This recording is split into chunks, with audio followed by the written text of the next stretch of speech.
Vous vous souvenez, il y a un an, le New York Times, il y avait longtemps qu'on n'en avait pas parlé, le Washington Post, CNN, mes médias favoris, vous voyez, Grégoire, nous expliquaient que l'économie allait très bien, que Joe Biden était parfaitement en charge, que toutes ces rumeurs selon lesquelles il était fatigué, il dormait tout le temps, ce n'était pas vrai du tout, que l'économie américaine allait très bien, que l'inflation était en voie de résorption, et que ce pessimisme des Américains, qui entraînait une montée de la popularité de Donald Trump et des républicains, que ce pessimisme était tout à fait injustifié et irrationnel, et qu'il était entretenu par la mauvaise foi de Fox News. Aujourd'hui, on a le phénomène inverse. Les mêmes médias ont absolument besoin que l'Amérique tombe en récession. C'est nécessaire pour valider leur virulente opposition à tout ce que fait de manière brouillonne, précipitée et outrancière Donald Trump depuis 2 mois. Et ils veulent une récession, ils souhaitent une récession, ils veulent que les fusées de SpaceX explosent en vol.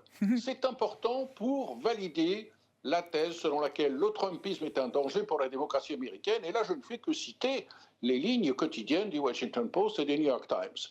Alors, que constate-t-on?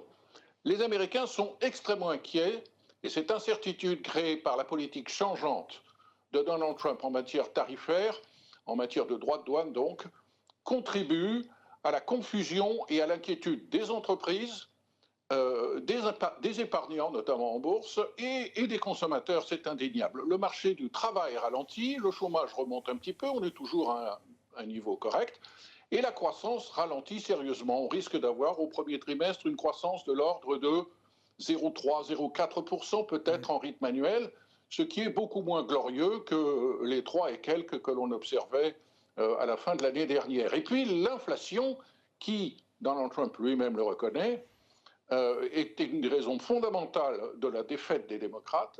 Cette inflation, elle ne baisse plus.